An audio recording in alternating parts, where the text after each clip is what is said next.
little bit. At 3 o'clock this morning, I got up, ate coffee, and I mean, I was anxious for this meeting, looking forward to it, really looking forward to it. And Dr. Stein, I thought maybe there's something I'll learn that it will help me. And so I'm very inclined to use every means I can.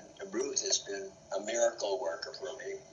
And she's a patient of a saint, taking care of me. You need to tell my husband that. Yeah. Well, I guess I thought there was some question about maybe the statin or blood pressure medicine. Both have been the statin. The doctor said, "Don't worry." It was a minor thing. He said, "Don't worry about it. Forget it." Okay. And the blood pressure is again the smallest amount that you can take. Okay.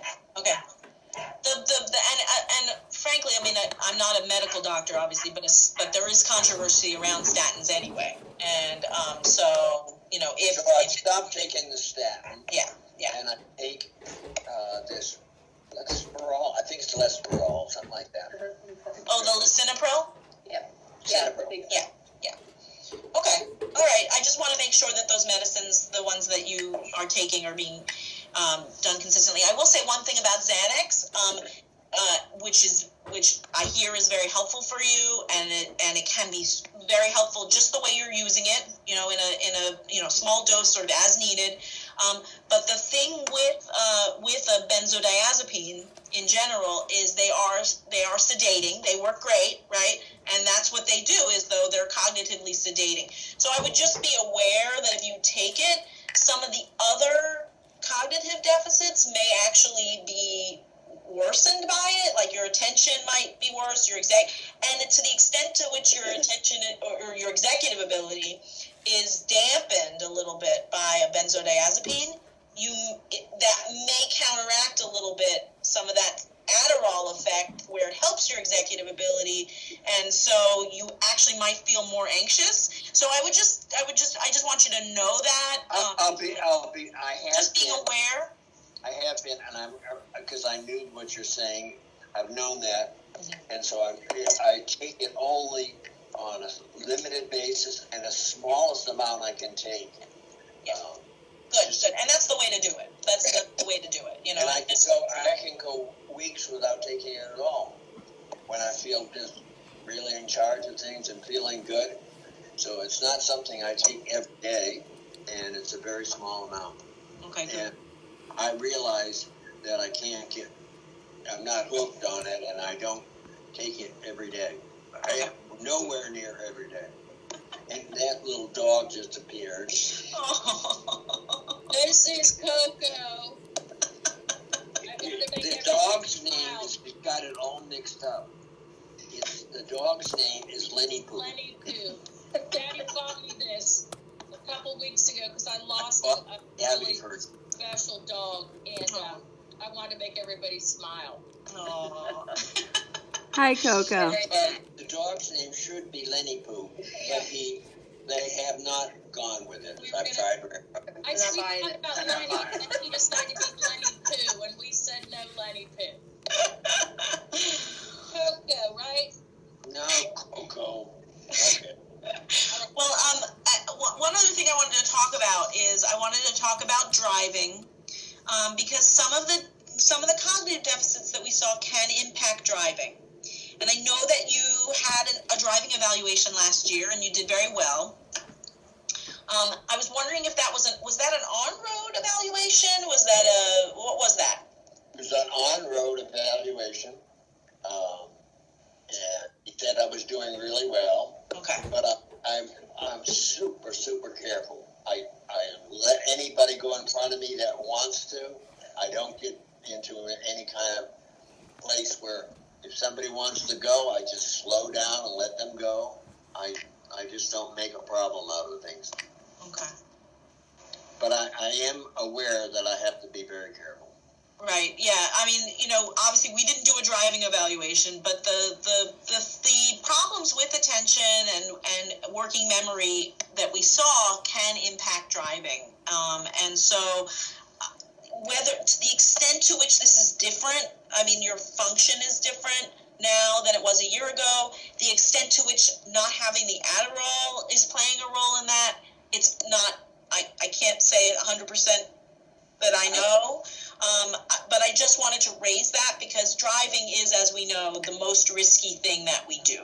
Yeah. I'm going to ask Dale why she wanted to reduce the amount from 20 milligrams to 50. Daddy, I don't think that has anything to do with your driving, the amount of Adderall.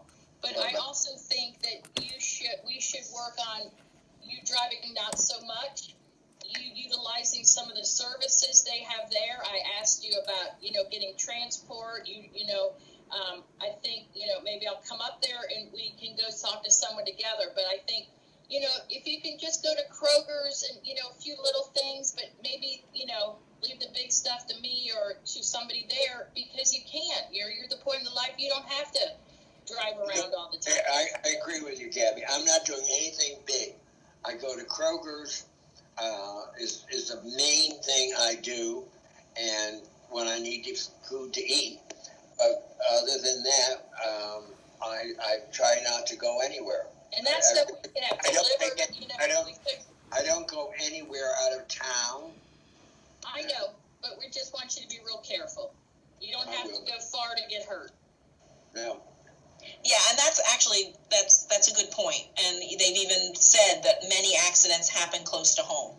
Yeah. Within a mile. Every accident I've ever been in has been within a 1 or 2 mile radius of my home. Yeah, me too. Yeah.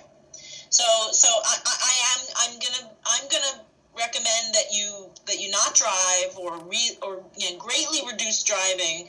Maybe get another evaluation if that seems indicated, but if there's other alternatives, where you are and there's transportation available, because I worry about the risk to you. I don't want you to get hurt. I know you don't either. Precious cargo. Precious cargo, right. That's what my mom. The other thing is, I'm the most blessed man. I've got 2 daughters that adore me. And I couldn't think of anything. It's a miracle. And it is. They are lucky. I think they think that they're lucky too, though. Yeah. Listen, I've got to get ready. I got to be at work in 30 minutes. Oh, that's fine. I'm finished. We're about done. Unless anybody has any other questions or anything, I'll get this report out. Probably today, and then if you have any questions or trouble with a referral or anything like that, you can just reach out to us. I wanted to thank you. I appreciate it very, very much what you've done, and You're welcome. I appreciate that you've taken the time to do this for me. You too, Madison. Yes, thank you. I am in place of my mom right now, who, like we said, has to be in the emergency room for the time being. She is the nurse, and that is why I am, filling in and taking diligent notes. Would it be okay if she reached out to you about any questions that she may have that I didn't think of because she has more of a medical brain than all of us combined? Sure, and that's although that's really up to your grandfather. Oh, Yeah, of course. He would love that. Yeah. I have an open book. Any questions, I'll tell you. Kippa, he's an open book. Okay. You've all heard it. Okay. All right. Yeah. No, that's fine. And you don't see Ruth, but she's sitting next to me, and she's been very, very helpful. Thank you, Ruth. That's great. Doing all the work. Guys. She works me hard, I'll tell you. Bye, Daddy. I love you. Thanks, I Ellen. Thank you, everyone. Bye-bye. Bye-bye. Nice to meet all of you. You too, Dr. Stein. Thanks, Dr. Stein. Thank you again for meeting with us. Bye-bye. Bye-bye. Oh, sure. Absolutely. Thank you. Bye-bye.